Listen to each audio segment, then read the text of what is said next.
Oke, bismillahirrahmanirrahim. Assalamualaikum warahmatullahi wabarakatuh. Hari ini Ibu akan menjelaskan mengenai sistem ekskresi pada manusia. Sebelum memulai, silahkan kalian siapkan buku LKS-nya dan alat tulisnya ya. Nah, untuk sistem ekskresi, apa sih sistem ekskresi? Nah, sebelumnya Ibu jelaskan dulu. Sistem ekskresi adalah proses pengeluaran zat sisa metabolisme yang sudah tidak dibutuhkan lagi oleh tubuh. Artinya, zat yang di dalam tubuh sudah tidak berguna itu akan dikeluarkan. Nah, itulah yang kita sebut sebagai sistem ekskresi. Nah, X itu kan tadi juga artinya keluar ya. Jadi sistem ekskresi itu juga bisa didefinisikan sebagai sistem pengeluaran. Nah, kok di sini ada nih gambar 4 organ ekskresi. Kalau disingkat, cara menghafal organ ekskresi pada manusia adalah ini, pahaku gatal. Apa sih? Pa-nya itu adalah paru-paru, jadi ada paru-paru. Kemudian H-nya itu ada hati. Nah, Ku-nya ada kulit, dan ini G-nya itu maksudnya adalah ginjal. Ibu singkat jadi gatal biar gampang diingat ya. Jadi, kalau ingat organ ekskresi adalah pahaku gatal, paru-paru, hati, kulit, dan ginjal. Nah, sekarang kita lihat nih ginjal. Ginjal itu dia menghasilkan yang namanya urin. Ya, urin. Kemudian paru-paru itu dia menghasilkan CO2 dan H2O. Ingat ya, paru-paru bukan menghasilkan oksigen ya, tapi dia menghasilkan CO2 dan H2O zat sisanya. Ya, jadi kalau untuk di pernapasan kalian kemarin pernah belajar di sebelumnya, itu juga ada oksigen. Nah, kalau zat sisanya itu adalah CO2 dan H2O. Jadi CO2 adalah karbon dioksida, H2O ini adalah uap air. Gitu. Nah, uap air ini bisa dibuktikan kayak misalnya kamu menghembuskan nafas di cermin, kemudian cerminnya jadi basah. Nah, itu kalian berarti mengeluarkan H2O. Ya, uap air. Kalau CO2 itu pembuktiannya menggunakan air kapur, nanti Ibu jelaskan di bagian penjelasan paru-paru.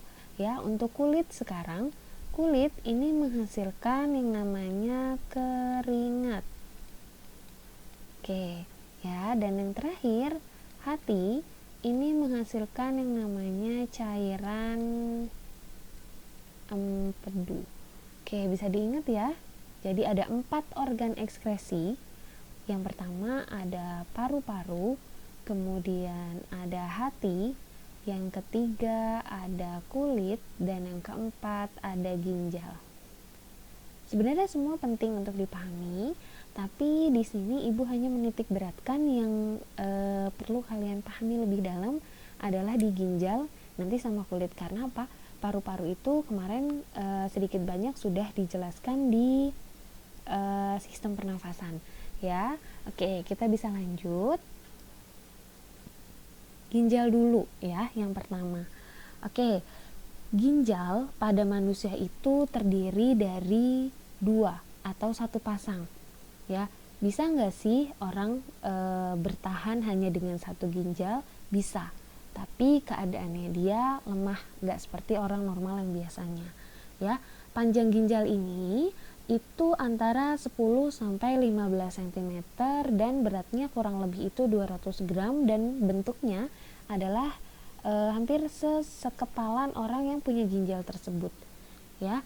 Nah, letaknya di mana nih ginjal ini? Ginjal ini terletak di rongga perut ya. Jadi ginjal itu terletaknya dia ada di rongga perut sebelah kanan depan dan kiri depan ruas tulang belakang bagian pinggang. Nah, kenapa ginjal kanan itu lebih rendah dibandingkan dengan ginjal kiri? Karena di atas ginjal kanan itu terdapat hati. Ya, itulah kenapa ginjal kanan itu lebih rendah dibandingkan dengan ginjal kiri. Oke, fungsi utamanya apa sih ginjal? Nah, fungsi utama dari ginjal ini adalah sebagai filter atau penyaring. Filter itu menyaring kan ya. Jadi fungsi utama ginjal adalah menyaring Ingat ya, menyaring bukan memompa. Kalau memompa itu adalah fungsi dari jantung, kalau ginjal itu adalah menyaring darah. Nah, di sini proses pengeluaran urin sampai dia dikeluarkan, alurnya ya, jadi diingat proses pengeluaran urin, bukan pengeluaran sih ya, proses jalannya urin itu ada di gambar sini. Jadi proses jalannya urin dari dia dibentuk sampai dikeluarkan itu mulai dari ginjal bagian rongga. Jadi di sini nanti itu bagian sininya itu ada yang namanya rongga ginjal ya. Jadi di sini nanti ada rongga ginjal, gambarnya nanti yang sebelah sini ya. Jadi ada rongga ginjal, kemudian masuk ke ureter, kemudian masuk ke kantung kemih, terakhir ke uretra. Ya, jadi kalau ditanya proses pengeluaran atau jalannya urin, pertama adalah rongga ginjal, kemudian ureter, yang ketiga adalah kantung kemih, yang keempat adalah uretra. Ya. Nah, untuk penjelasan ginjal sendiri bisa kalian lihat bentuk ginjal itu kurang lebih seperti ini. Dia itu memiliki 3 lapisan. Jadi ginjal itu punya 3 lapisan yang kalau kita kenal itu namanya adalah kormepel. Banyak ya singkatannya. Tadi udah pahaku gatal, sekarang ada kormepel. Jadi ibu bikin begini supaya apa? Supaya kalian gampang untuk mengingatnya. Kornya adalah korteks, kemudian me-nya adalah medula, dan pelnya adalah pelvis renalis. Ya. Nah, bisa kalian lihat di sini, ini lapisan yang pertama yaitu paling luar nih. Jadi yang ini nih. Lapisan yang paling luar ini namanya korteks. Yang kedua itu adalah medula. Yang ketiga di sini adalah pelvis renalis. Jadi kalau disingkat kormepel. Ya, korteks, medula, pelvis renalis. Korteks itu adalah kulit ginjal, yaitu bagian yang terluar. Kemudian medula itu adalah bagian sumsum ginjal. Kemudian pelvis renalis itu adalah rongga ginjal.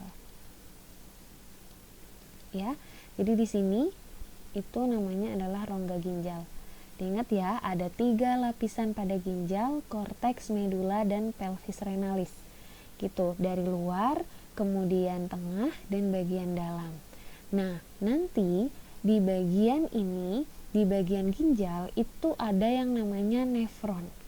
Nah, nefron itu jumlahnya bukan 1, tapi jutaan nefron. Nah, nefron inilah yang nanti akan berperan dalam proses pembentukan urin. Jadi, gimana sih kok kamu bisa setelah minum itu berasa pengen buang air kecil, kemudian sampai kamu bisa mengeluarkan urin dan lain sebagainya. Nah, proses di dalamnya itu seperti apa? Nanti ibu akan jelaskan setelah video yang satu ini ya. Nah, untuk pembuluh darahnya sendiri itu ada 2, ada arteri dan vena. Diingat kemarin arteri itu pembuluh nadi, nah vena itu adalah pembuluh balik ya. Yang merah ini arteri, yang biru ini vena. Nah, ini itu adalah ureter. Kalau kalian lihat, ureter itu sama dengan yang ini. Jadi sebenarnya ini penampang ginjal secara keseluruhan itu yang ini. Nah, tapi kalau berkaitan sama proses jalannya urin nanti gambarnya itu kayak gini. Jadi biar kamu lebih paham ya. Jadi di sini ada ureter. Nah, nanti di sini di bawahnya itu ada kantung kemih. Kayak gitu. Nanti di sini ada kantung kemih, terus bawahnya sini ada uretra. Gitu. Oke, bisa dipahami ya. Jadi itulah yang kalian harus pahami mengenai ginjal sebelum kita masuk ke proses pembentukan urin. Oke, assalamualaikum warahmatullahi wabarakatuh. Jangan lupa disalin di buku catatan kalian ya.